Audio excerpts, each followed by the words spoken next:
Hi, so what I want you to do is just have a pause of the video or have a look at the PowerPoint depending on which version you're looking at and see if you can identify how many of these are structural features, which ones are structural features. So you're thinking the paper 1 Q3 techniques. Okay, so these are the specific structural features from paper 1 Q3. Juxtaposition, the introduction of a new character, zooming in and zooming out, cyclical or circular narratives where it starts and ends in the same place, shifts in focus, changes in setting. Now, you're probably wondering why I am showing you something that we did months ago. Okay, do you remember Henry? He wakes up dead in the coffin, and a lot of our discussion in class was about why the author would choose to introduce Henry in the coffin before we discovered that he's been buried alive, before we discovered the gravediggers are above him. And that is a deliberate structural choice on behalf of the author, and it's important to how the reader receives the whole piece.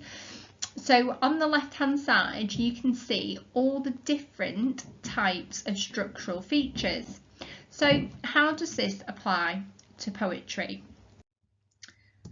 So what you've got here is a copy of Ozymandias. Now, if you've been in the lesson today, you would see that we looked at this.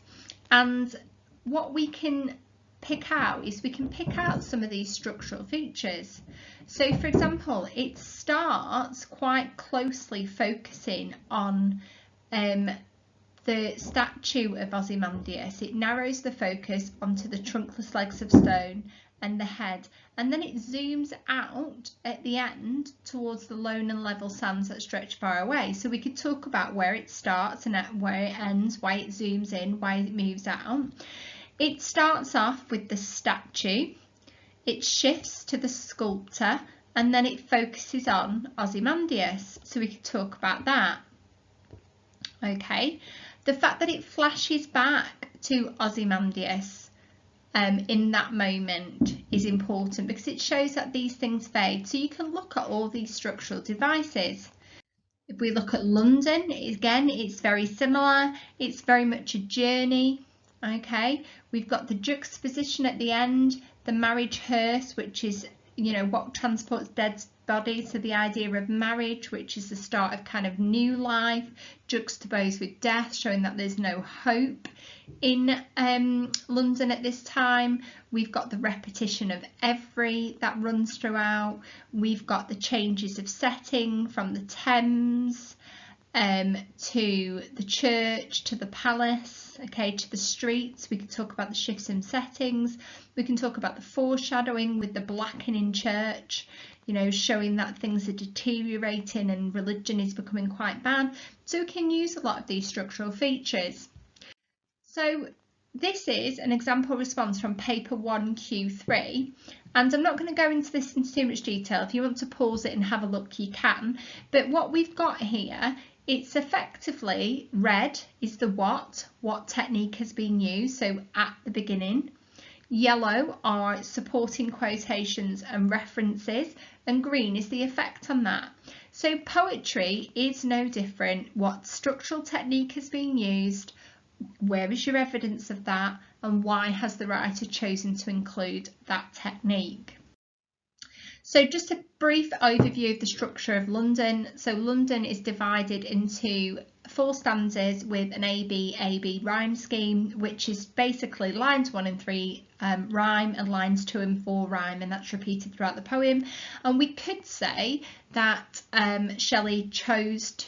Blake chose to use this structure because he wanted to reflect how the poor of London were trapped in an unpleasant existence.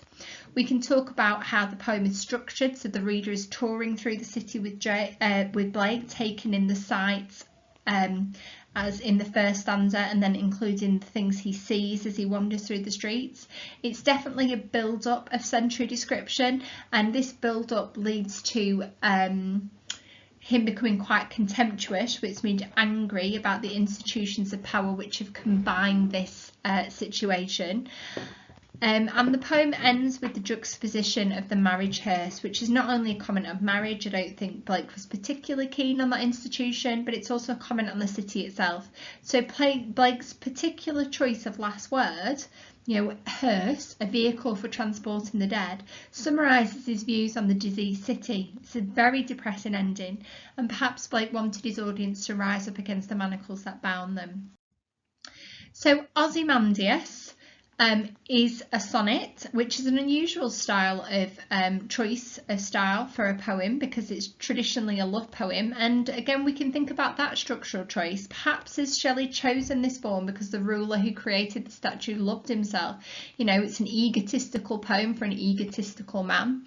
So like London, the poem takes the reader on a bit of a journey. The first 5 lines, the beginning, the statue is described. In the middle, it tells us about the sculptor and how the remnants of his art has lasted. However, Ozymandias' power has not, which is quite a hopeful middle. The final end, the writer shifts perspective to the huge and timeless desert, so it changes the setting to emphasise that no matter how great the ruler or the artist, pride and human power is significant in the face of nature. It deviates from the form of a traditional sonnet, perhaps to highlight the breaking down of the pharaoh's control. He's tried to create control and that's not lasted, and the end, unlike London, is actually quite hopeful. All bad things will one day pass and be reclaimed by nature. Okay, so you'll see this slide on your assessment tab in both part 1 and part 2 of this essay, and effectively you're just following these sentence starters. You can do exactly the same thing as you've done for language as you have for structure, and just complete the sentence starters, and then you'll have a well-rounded response.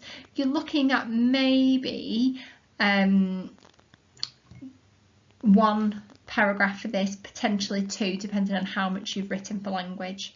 Okay, off you go, good luck.